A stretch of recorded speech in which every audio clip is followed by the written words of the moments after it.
Kempinski à l'atelier de mise en œuvre de la stratégie nationale de protection sociale 2018-2022. Cet atelier a eu lieu en présence des membres du gouvernement, dont la secrétaire d'État aux affaires sociales, le ministre de l'économie et des finances et du ministre de l'éducation nationale, des représentants des corps diplomatiques, des organisations internationales, des secrétaires généraux et des directeurs des différentes institutions.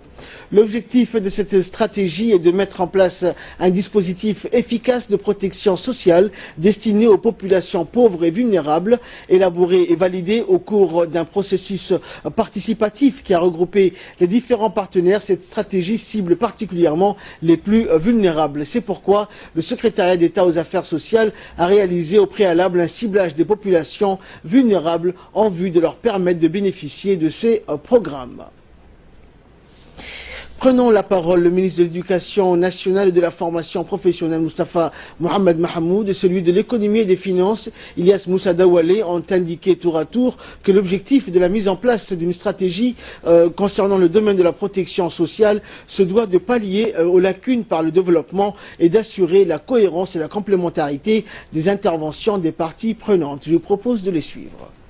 J'ai voulu intervenir pour, dans un premier temps, féliciter le travail fait par ma collègue Mouna. Depuis, je me rappelle, octobre 2016, la dernière fois lorsque nous sommes partis en mission sur Washington, je me rappelle que Mouna est partie avec beaucoup de questionnements, avec beaucoup de... avec ce souci de vraiment de résoudre et de trouver les réponses à ces questionnements. Et lors de ces discussions avec la Banque mondiale, elle a essayé de convaincre, si vous voulez, de l'importance de cette question sociale concernant justement le développement socio-économique de Djibouti. Et je me rappelle que la Banque mondiale ont donné leur engagement. Et vous voyez, quand il y a la forte volonté des responsables politiques, mais également l'engagement des partenaires, on ne peut avoir que des résultats. La preuve aujourd'hui, à cette date, nous avons une vision sur le plan de la protection sociale, mais également une stratégie est mise en place. Et donc, pour cela, je voulais, dans un premier temps, remercier la Banque mondiale, l'engagement de la Banque mondiale, mais également féliciter ma collègue pour tout ce travail fait. Il nous faut aller rapidement pour offrir un meilleur bien-être pour nos compatriotes et en même temps avancer sans qu'aucune personne ne soit laissée sur le chemin. Notre croissance à Djibouti depuis une décennie est continue avec une moyenne de 5%, mais on sait également que malgré une baisse du taux de pauvreté, elle reste cependant malheureusement résiliente, on va dire. Il y a eu beaucoup d'efforts sous le leadership du président de la République pour apporter des réponses à travers différents programmes, entre autres l'ancien programme qui a été l'INDS et qui a vu la création d'une agence nationale, mais également qui a eu pour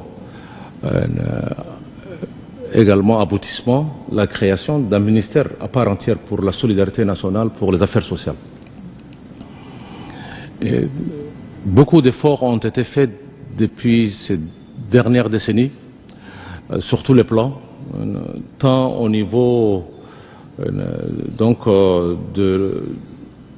d'une stratégie de réponse à la vulnérabilité, mais également d'améliorer l'inclusion, et de rendre notre croissance inclusive. Plusieurs programmes, et les plus récents, je vais les citer rapidement, ont été des programmes dédiés également au cash transfert pour les familles vulnérables. On a eu également la protection des personnes âgées. Ce sont des textes réglementaires comme des textes législatifs qui ont été soumis à la demande du président de la République. Sa part, la secrétaire d'État aux affaires sociales, Mona Ousmane Aden, a rappelé que cette stratégie nationale de protection sociale doit également fixer des priorités d'intervention dans le domaine compte tenu des contraintes de la rareté des ressources consacrées. On l'écoute.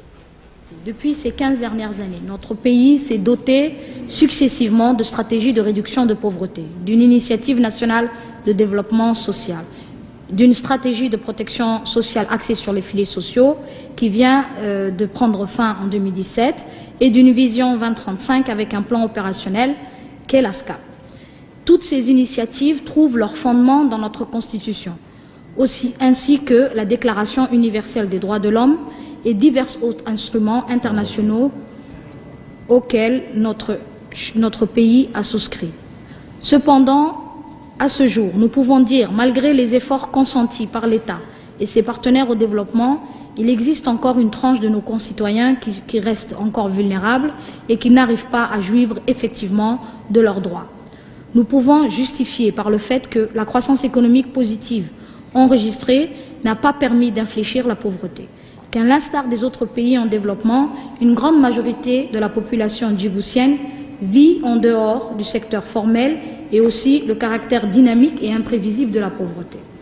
Compte tenu de ces constats, il a été indispensable et nécessaire de mettre en place des politiques nationales pour garantir la protection sociale à tous les Djiboutiens et Djiboutiennes, quelle que soit leur catégorie socio-économique.